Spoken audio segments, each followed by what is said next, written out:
Administrativando abogados. Bueno, ya tenemos visto los elementos objetivos y subjetivos. Y entonces ahora vamos a longollar.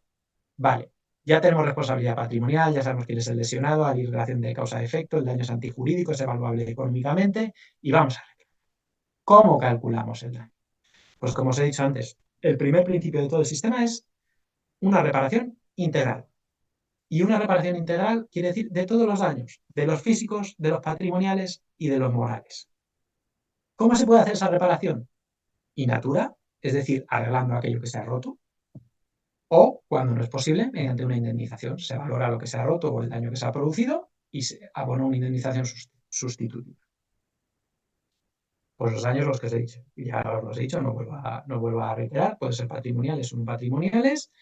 Y además incluyen los daños futuros en el sentido de aquellos que irremediablemente, una vez que se ha producido la lesión, se conoce que se van a producir, pero no las expectativas o las hipotéticas ganancias que hayamos podido dejar de percibir. El otro principio que hay que tener en cuenta antes de meternos a calcular el daño es que lo que tampoco puede producirse es que, como consecuencia de una reclamación de responsabilidad patrimonial, yo tenga un incremento de mi patrimonio respecto del que habría tenido si no se hubiera producido esa lesión. No, hay una prohibición del enriquecimiento injusto, ¿vale? Vamos a ver cómo se calculan los daños, que es muy interesante. Voy a intentar ser rápido.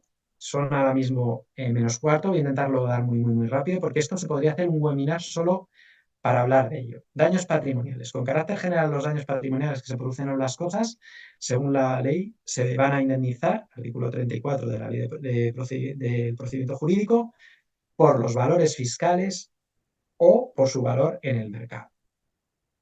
Y los daños corporales, pues aquí es más complicado y lo dicho, podríamos hacer otro webinar de más de una hora hablando de ellos, pero con carácter general lo que se ha venido instaurando en nuestro ordenamiento es valorarlos teniendo en cuenta lo que se llama el baremo de tráfico, que está regulado en el decreto legislativo 8/2004, que ha tenido una reforma muy importante en el año 2015, y respecto del contenido de esa norma solo quiero que os quedéis con lo siguiente. Esa norma tiene una serie de tablas y esas tablas vienen diferenciadas en función de si ha habido lesiones de carácter temporal, si hay secuelas. Secuelas son aquellos daños que se han producido pero que ya se han estabilizado, es decir, ya no van a mejorar a lo largo del tiempo, por lo tanto son definitivos. De aquí a que esa persona fallezca, pues va a arrastrar ese tipo de daños, ¿no?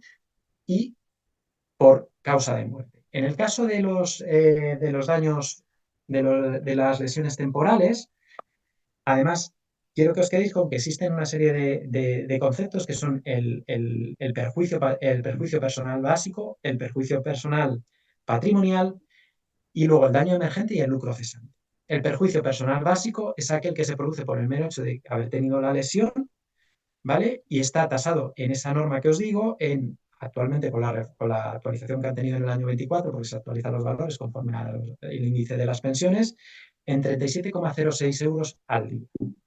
El perjuicio patrimonial particular es aquel que se produce ya cuando la cosa es, no hay solo una producción de daño, sino que ya pues tienes que ir al hospital o te tiene que ver un médico o incluso puedes estar en la UCI. Distingue entre un daño, digamos, menos grave, un daño grave, un daño moderado, un daño grave y un daño muy grave. El daño grave es cuando tienes que estar hospitalizado, el muy grave cuando estás en la UCI. Pues aquí las cantidades ya son 64,25 € al día, 92,66 y 123,55. Y además hay un daño emergente. ¿Qué es el daño emergente? Pues, por ejemplo, imaginaos un accidente de tráfico, se rompen las gafas del conductor, porque me pasa a mí cada vez que me dan un golpe en el coche, que por suerte solo ha sido una vez en la vida, ¿no? Pues eso es un daño emergente. El daño que se produce en el propio vehículo, eso es un daño emergente. Y se indemniza también el lucro cesante. ¿Qué es el lucro cesante? Oye, pues si, por ejemplo, yo estoy trabajando y acabo estando en el hospital y no puedo ir a trabajar y soy un autónomo y no estoy percibiendo ingresos, eso es un lucro cesante.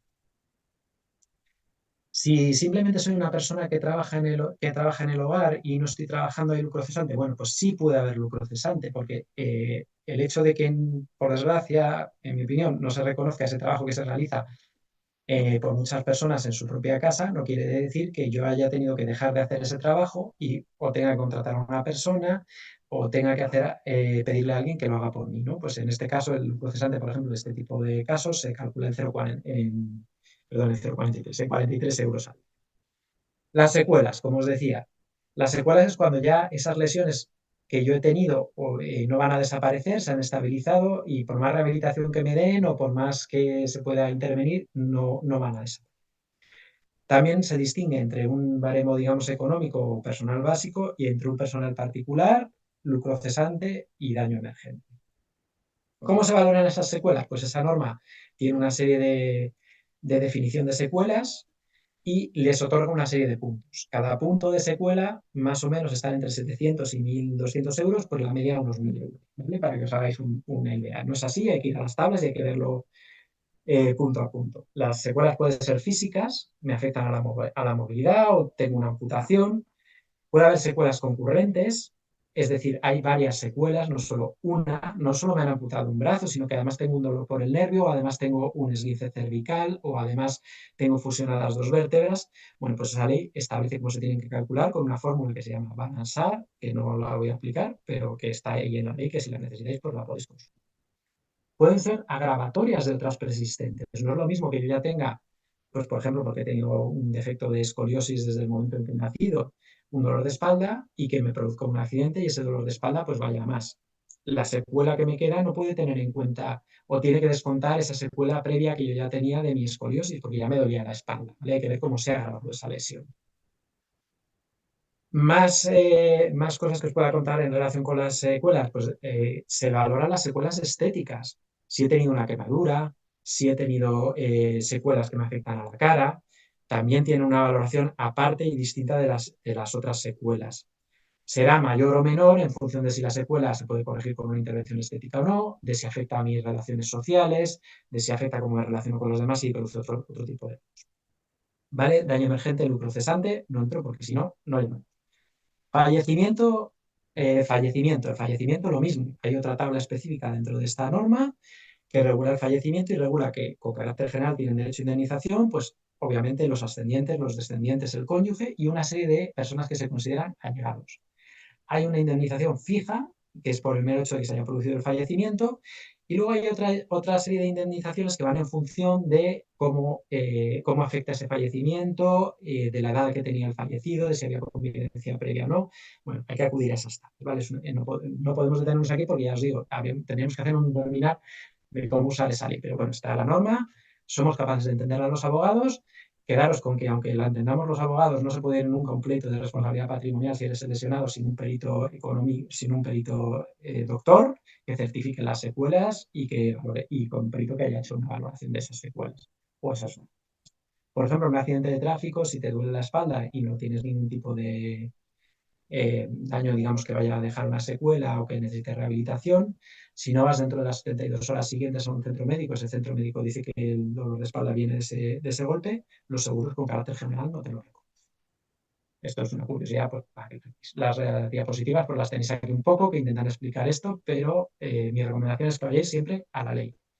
Esto no a vosotros, porque muchos ya sois opositores, muchos ya estáis trabajando desde hace muchos años, pero cuando doy clases en las universidades, lo que le digo a mis alumnos es, no tengáis miedo a la ley. Vais a perder menos tiempo en cogeros una ley y en ojear el índice y en intentar entenderla que en buscar en Google una explicación de esa ley. Entonces, mi recomendación siempre es primero la ley, luego la búsqueda en Google. Si alguno en algún momento tiene una ley muy densa o se encuentra muy perdido, pues primero la búsqueda en Google. Pero normalmente leerse la ley es algo que facilita mucho las cosas.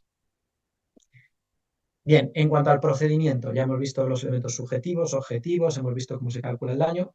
El procedimiento de responsabilidad patrimonial, el típico, el que se sigue con un escrito que se dirige a la administración diciendo que, oiga, andaba por la calle, había una tapa de alcantarilla que no estaba, me he caído. Oiga, iba con mi coche, la autovía de La Coruña y me he llevado un jabalí que entra por delante. O he ido a la seguridad social, me han hecho una operación, el médico no sabemos lo que ha hecho, pero me ha dejado peor de lo que estaba. Bueno, ese típico procedimiento que se va a iniciar, se puede iniciar de oficio por la propia administración o a instancia de... Si se hace de oficio, puede ser por propia iniciativa de la administración responsable, por una orden de un superior o por la petición razonada de otro órgano, o por una denuncia. Ahí tenéis en la presentación los artículos que lo regulan y el contenido mínimo que tiene que tener esa solicitud.